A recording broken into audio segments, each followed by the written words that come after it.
My story begins in 2011 when I was still an innocent university professor. And when I say innocent, I mean innocent. And I got invited to a meeting of the Open Society International Foundation in Budapest. I had no idea who they were. You know, I was basically in my study all my life, so I wasn't really that clear what was going on. And they asked me to give a talk to young people that were there about taking risks, because I'm a big believer in risk-taking. I gave my little talk, and then there was a big dinner in a nice hotel. And we were sitting around this table, and there were Soros Foundation members from Kazakhstan, from the United States, from Holland, all over the world. It really was a very diverse kind of group of people. And the leader of the network was sitting next to me, and she started bragging and being very proud about the fact that the NGOs that they were responsible for played a very important role in the overthrow of Gaddafi in Libya. They thought this was like the best thing, you know, since the Russian Revolution. They thought this was a really important event. And I looked at her a little bit innocently, and I was a little bit shocked by the explicit statement. I said, don't you think there is a little problem of democracy here? A little problem of imperialist intervention here? And she kind of looked at me as if I was some kind of child idiot. And she says, you know, Frank, Libya hasn't got the time to wait until a Jefferson comes along. In other words, what she was saying was that for us, democracy is not important. The will of the people is something that we can regret because us NGOs are on a different moral plane than everybody else. We have the kind of moral authority that ordinary citizens completely lack. And therefore, because of our haughty position, we're able to act in accordance with what we think needs to be done rather than anything else. And I make this point because at that point I drew the conclusion that people like myself and others in this room have really got to take seriously the need to take up even the most fundamental idea of what a civil society is. A lot of people I know in conservative politics pay lip service how good civil society is. But actually, when you scratch the surface, there's nothing civil about it. These organizations have got no organic relationship to the people that they're meant to be representing. These are not organizations that somehow emerged out of a demand that the people made that we must have this gender NGO. You know, the people of Belgium didn't wake up one morning and demand that there should be an LGBTQ NGO working in their schools. This wasn't something that was a response to everyday life. This is something that's created quite independent of that. And I think that's really important to grasp because this is not a civil society in anything like the way that Aristotle meant or in the way that the classical European tradition talked about.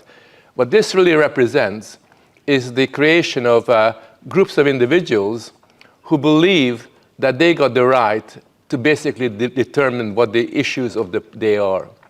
And the reason why I think the research that we're doing in MCC is so important is because in the last 20 years, these NGOs have played a disproportionate amount of influence in determining both the news cycle, but also what are the issues that the EU Commission should be taking up.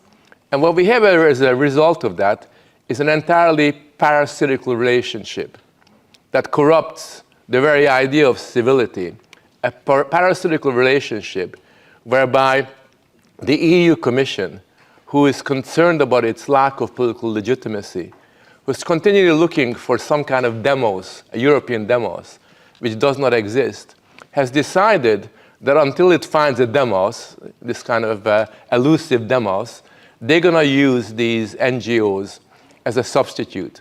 They're going to be what they call a stakeholder. I don't know if you ever heard the concept stakeholder. You know, when I was naive, I used to think a stakeholder was somebody with a T-bone steak in his hand, you know, getting ready for supper, until I realized that actually what a stakeholder is somebody you appoint as a kind of representative of the people, and then having appointed somebody, I could appoint Jacob as my stakeholder. And the good thing about Jacob is that I'm fairly sure that on most issues he will agree with me. He will know exactly what I think, and he will just nod the head and affirm.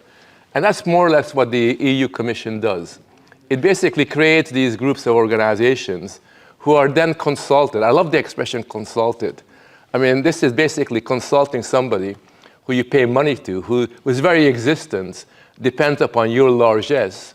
And then, surprise, surprise, this consultant tell you what you want to hear, right? And they call this democracy.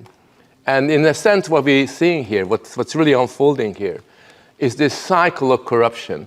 And when I say corruption, I'm not just talking about money, but it's actually the corruption of democracy. Because once we have this notion, once we believe that this is how democracy works, then even the language that we use becomes something that alienates us from understanding how public life should work. I mean, many people have referred to the term non-governmental organization. Non-governmental, well, these people are entirely the extensions of government. They are intimately linked to the EU form of governance. And the idea that these are non-governmental is a lie. I mean, it's an Orwellian lie, which is what we're seeing and what we're really talking about.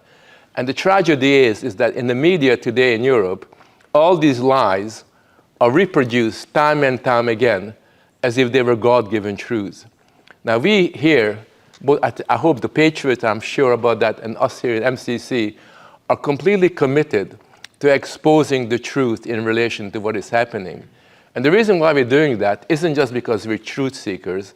The reason why we're doing that is because unless we break up this EU propaganda complex, this EU propaganda network, unless we destroy that relationship, it's inconceivable that a Europe of nations can exist and can thrive and flourish. Ultimately, not just patriotism, but our sovereignty, the sovereignty of nations, depends upon clearing the streets and the public squares of Europe of these parasites who are basically living off the taxpayers of Europe. Thank you.